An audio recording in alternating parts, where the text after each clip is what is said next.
2, 1. Dah record ke ni belum? Dah. Recording. Dah. Ya. Okay. Assalamualaikum warahmatullahi wabarakatuh. Welcome to the Waalaikumsalam warahmatullahi wabarakatuh. roles of UN Women in Enhancing Women in Politics. My name is Khalid Vikriadi. I will be your moderator for today's web forum. So before that, I would like to introduce our nice speakers from ASEAN. And the first one will be Emila Sari, the women's rights activist in Malaysia. Second, Hello. Nur Lailatul Zuhro, women's rights activist in Indonesia. Last but not least, Hello. Mohamad Danial, a volunteer of UN Women. So, first of all, I would like to introduce what actually UN Women. So, UN Women is the global champion for gender equality, working to develop and uphold standards and create an environment in which every woman and girl can participate. So basically, they are fighting for the women's right and gender equality. Okay, let's move on to my first question, which I will ask to Ella. How are you, Ella? Alhamdulillah, very fine, sir. What about you? I'm good too. Okay, my first question is that, how do you see the role of women in the world today?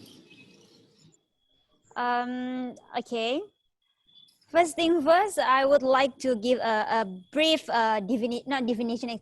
brief general overview about the women actually represent more than half of the world's population, and they nowhere share the same right as men. Is it? Meaning that even we are have a big population, but until today we don't have same right as a man. And another indicator is women's legal status also become as a problem until nowadays.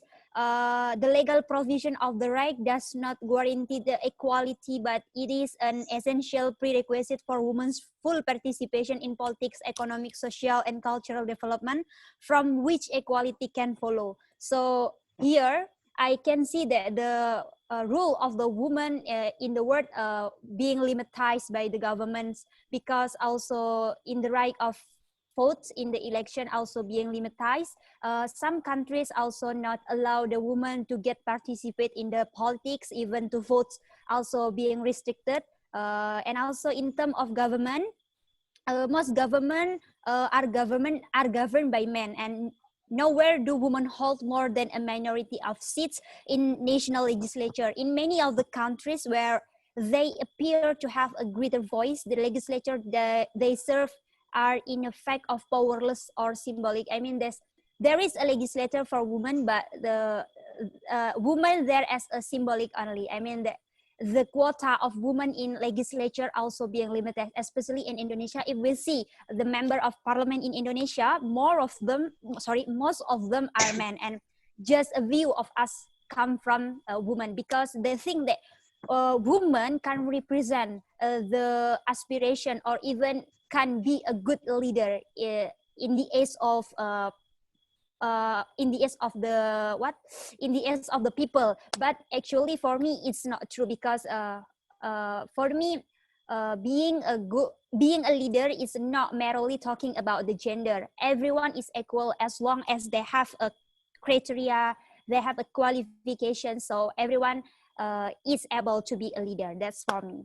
So the conclusion here is the role of women in the world still limitized. That's all. So you mean yes, that the role of the government is literally needed in order to improve the women's rights in a country? Yes, exactly. Because like I said before, the population, women's population is more than half of the world's population. So it's a huge amount, is it? So it is very good and it's very nice if we get and we share the similar or the same right as a man.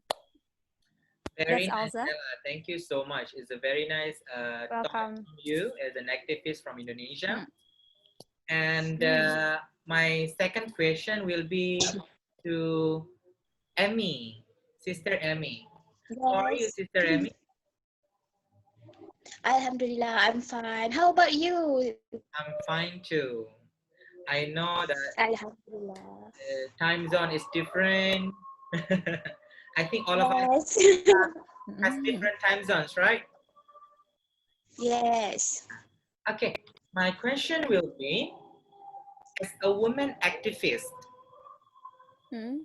how do you see the phenomena of extreme feminism, which we can see the uprising of extremist feminism in today's world? How do you see it? Okay, thank you so much, our moderator for today, Brother Khalid. So, Bismillahirrahmanirrahim. Assalamualaikum warahmatullahi wabarakatuh. My name is Emila Sari Binti Sahir. So today, as answering the question from the moderator, which is as a woman activist, how do you see the phenomenon of extreme feminism? So, as we know, Malaysia also known as the country that have the women activists. So actually, when we talk about the activists, women activists, actually it is also same with the feminism, which is in this feminism.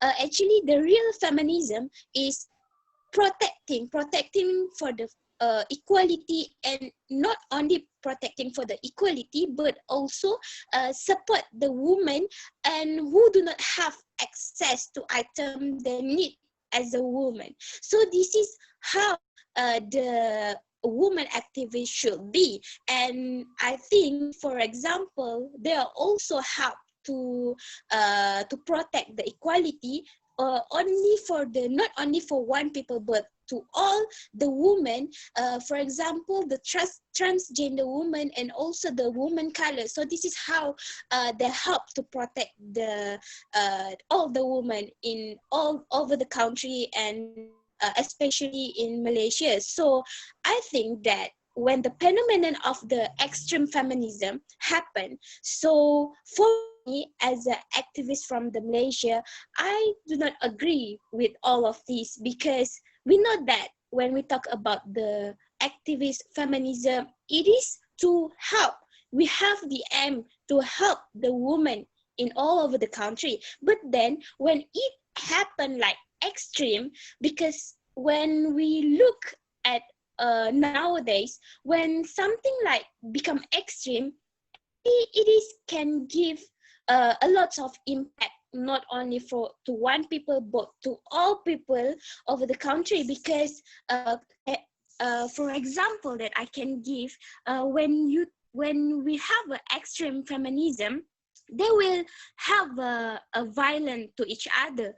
For example, what I can give example from the woman activist in Malaysia is that Fatimah Binti Abdul Majid. She is one of the founder of the establishment and fight another UMNO, which is one of the organizations in Malaysia, and they use this kind of platform to campaign day and night. They're using this is a woman, and they are using like a bicycle and also walk to from one part to another place, just to vote from other people and just to get the trust from other people. And in general election in 1964, and she won become the first woman elected of the Johor State of Malaysia Parliament. So this is how they want to why all of this happened, because they want to help all women in our countries to protect their dignity as well, and also to protect the equality for women. Because just like what Sister Ella already say, when we talk about something like politics, not only politics but health, educations and economy, all people have their own stigma that everything is only for men but not for women. So this is why all these women activists organize their own party and for extreme feminism, I think this is we have a platform to spread our idea. If we don't agree with something, then we have a platform, a good platform to spread our idea, or even to undo something. We have the law in this country. So when we just when we just attack people, it is consists of extreme feminism. So for me, I didn't agree with become the extreme feminism, because just like what I already mentioned, we have a platform to spread our idea, or even to protect our equality as well as a man. So that's all for me, Khalid. Thank you so much, Sister Emmy. So I can say that to be heard your voice does not necessarily be extreme, isn't it? Yes, Yeah, yeah. In fact, exactly. President of New Zealand is still carrying a baby, giving birth to baby. So to be feminist does not mean that you have to against the nature of women. We have the law to follow. Okay, thank you so much, Sister Emmy. I'll move on to the next speaker, which is Mohamad Ika Daniel. How are you? Daniel, brother Daniel, how are you? Yes, I'm good. Thank you, Khalid. Okay, my question will be, you as a member of UN Women, as we know that you have been volunteer in this organization for years, and how much the organization has done to support women in participation in politics. You got my question?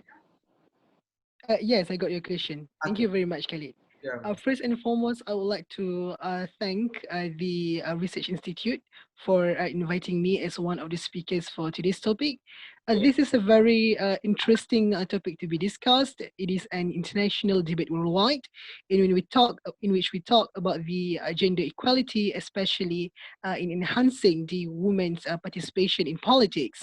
When we talk about the gender quota or gender equality for women in leadership and also politics, the institution of democracy and also electoral assistance and the Interparliamentary Union highlighted that the average percentage of women in the parliament is between 25 to 30%. However, this percentage is only limited to countries that implement or enforce gender quota, such as Indonesia. But Malaysia is not the country that implements gender quota. So that's why even after over 60 years of independence, we have not reached more than 15% of women parliamentarians in Malaysian's parliament.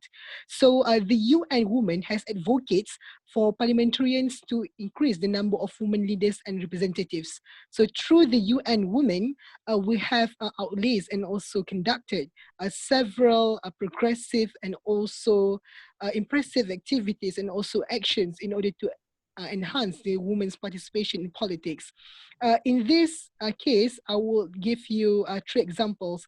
The first one, the UN Women, they call for laws and also budgets to promote gender equality while helping legislators to gain knowledge and also the value of gender equality and skills to advance it.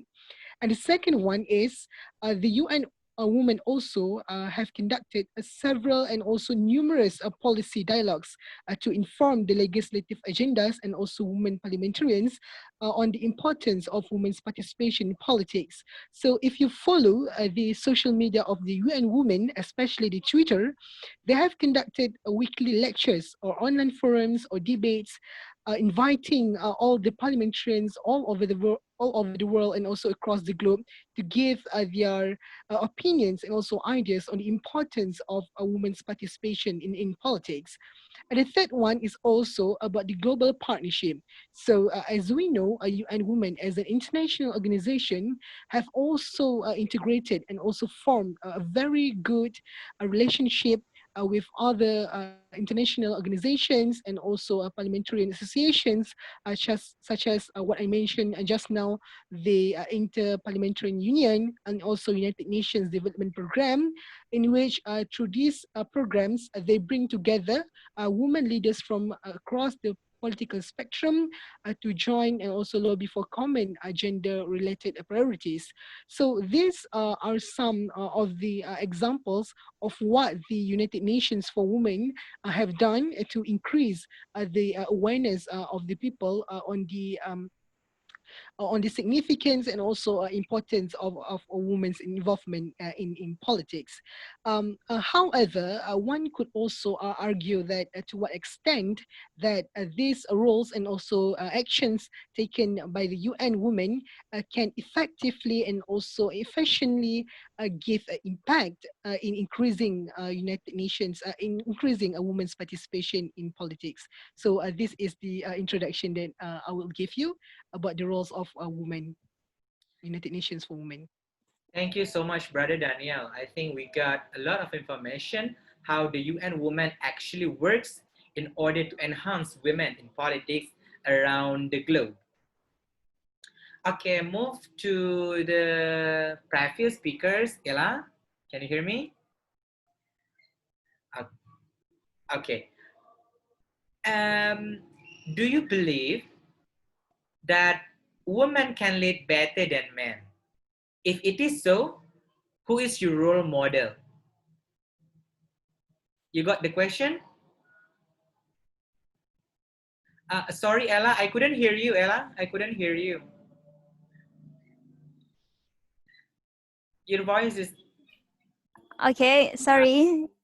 Okay, interesting questions. So I would like to answer on my own perspective. I will give my perspective regarding this issue. So for me, both women and men are deserve the same opportunity to become a leader based on the consideration of their capabilities and also the intellectual. Opinions about gender differences become barriers to leadership for me because they are no longer relevant for me, because leadership is who is the most capable. Then the one who has more capabilities, then he is the right one to be as a leader. Women are very good in multitasking people. Is it? Do you believe with it? Yeah. Do you? Yeah, they are able to manage their time and determining the priorities in the organization. And a good woman in leadership are also able to face all the problems she face with very perfect. I think because women are able to become stronger and better at leading when they face more difficulties. A typical competency that makes women superior to men is their flexibility in establishing the relationship with others, including being flexible in accepting other people's opinion that are different or contrary to their personal opinion. Meaning that for me, women more acceptable and more soft than men. So the flexibility is also supported by the ability to communicate and present the ideas verbally and non-verbally. So in my point of view, women can lead better than men as long as they have a capability and they have a bunch of knowledge how to lead very good in a good way. So So regarding who, it is not the gender that determine leadership capabilities, but the capability no, of a person itself, right?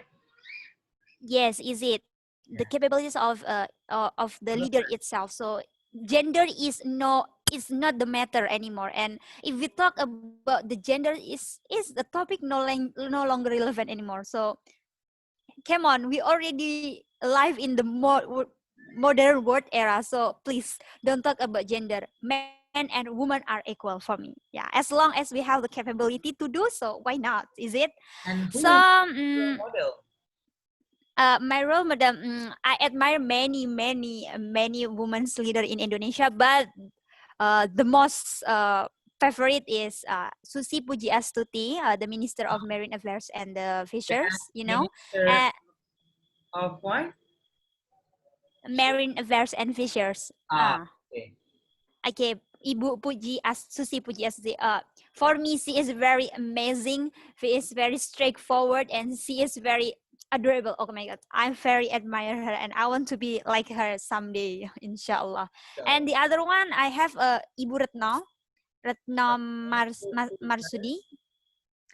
Yes, Ibu Retno Marsudi as the Ministry of Foreign Affairs of Indonesia. Oh, okay. So that's two. Yeah, that's two women impressed me a lot until today. Thank you. Yeah. And you want to mention any other woman like in the world level that may be I think well known to us? uh, I think I don't want to jump to that point because I'm more focusing on Indonesia. So maybe it will be I give a different view of that. Yeah, it is very understood, and because you are the women's right activist in Indonesia. Yeah. So I will take a model as my role model from Indonesia also, because it's, if I want to be a politician in Indonesia, so I must see how the situation and the condition of politics in Indonesia. So I will take a role model from Indonesia as well. So I don't take and pay much attention to others women's politician over the world. Thank you so much, Sister Ella. It's a very nice You talk. are welcome. I'll move to the next speaker, Sister Emmy. Yes. Sister Emmy, what makes you think that you should fight for the women's rights? Okay. Wow. The question. So Forward. wow. So thank you so much once again, Brother Khalid, for the question. So in order to answer, what makes I think I should fight for the women's right. Okay, so it's simple. It's like this. We know that not every living things have their own rights. Even an animal have their rights. So as because even men, if a man have their rights, so same goes to the woman. So why I want to fight for the woman's right? Because just like what I mentioned just now, it's very crucial in our life. So just like if we as a woman and we didn't have any party of woman activists, so who else who want to fight for the rights all the women? So because when we talk about women, all people, especially for the men, they will think that they have their own stigma in everything, just like in political, in education, health, and economy. Everything is good when a man is conducted it. So when we talk about the rights of the woman, I think that if if we didn't fight for it, so all the good things in the woman, so who else want to fight for them? Just like I give example, just like what happened in India right now, because in India they have the woman, not only for the woman, but then the Muslim woman have their discrimination. So in that particular part, they think that, oh, you are a woman, so you don't have right to do this, you don't have right to participate in the politics. So in this kind of situation, I think that as a good human being in all over the country, I think we need to start think in our mind, is it necessary to talk like that? Because even though they are women, but they still have the capability to conduct in every platform or situations, for just like the political, education, and everything. So if we don't have the fight for the equality for them, so this is why all nations happen during that day. So if you think that why we should fight for it, because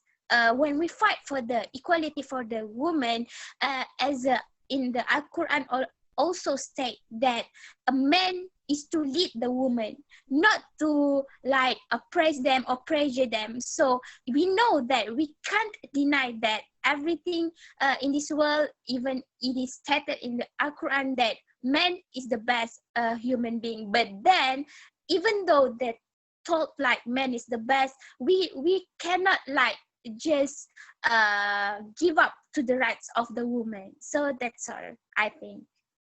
I see. Very nice, Amy. I mean, like, even the man has a, I mean, like, have a stronger in terms of power Yeah. rather than women, but women still have their own rights that cannot be disturbed Yes. by men, and they have their own matters that only women understand.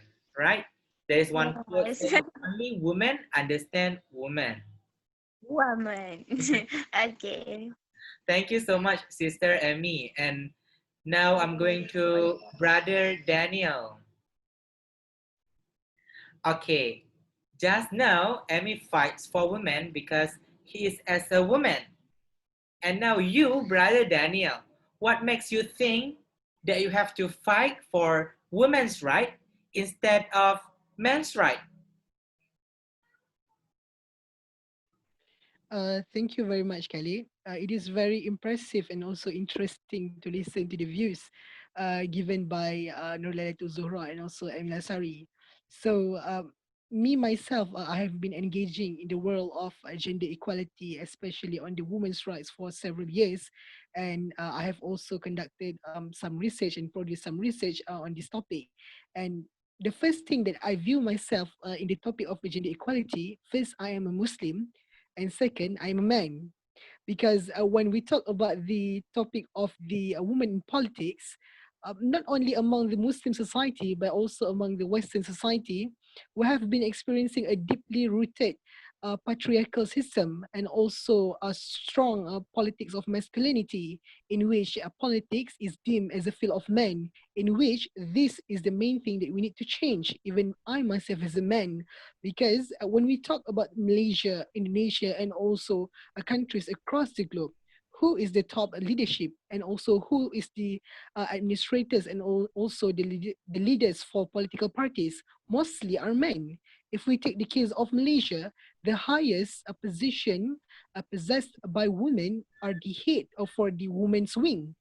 So they do not have much opportunities and also chances to hold a higher leadership positions such as vice presidents or presidents or even ministers. The best performance that we have in Malaysia is 5 women ministers during the general election 2018 after 60 years of independence.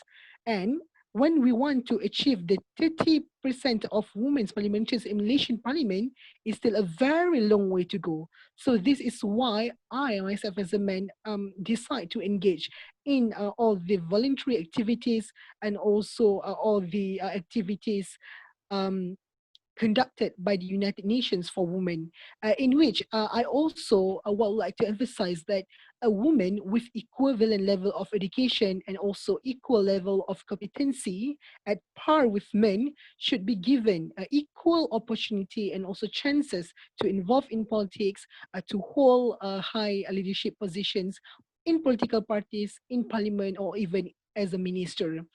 Because when we talk about data, we know about the global gender index gap produced by the World Economic Forums. We see that most of the Muslim countries are positioned at the top, at the below, or at the bottom of in terms of the gender disparities. Not to mention in terms of politics and also economic participations, and includes the level of education and also health and also employment. In fact, in several Muslim countries like Egypt, Lebanon, and also Albania, the roles of women in tertiary level education is much higher than men. So this shows that women have at least, if not more, than at par uh, of the level of the education and also a level of the competency with the women. So these have caught my interest to study deeper and also to involve in the physical activities that empower the women's right across the globe. But interestingly, I do not really like the term of a woman's empowerment because I think in terms of education, in terms of health, and in terms of competency, women's are already empowered. In fact, we need to empower men because the status quo that made men to champion the politics, not their level of competency and also the education. This is the stigma and also a rhetoric that we need to fight. However, it is not a very easy for us to break this kind of stigma. It may take years, it may take decades, or it may take hundreds of years. But if we do not want to move now, then when the change will happen? So this is my stance on this topic.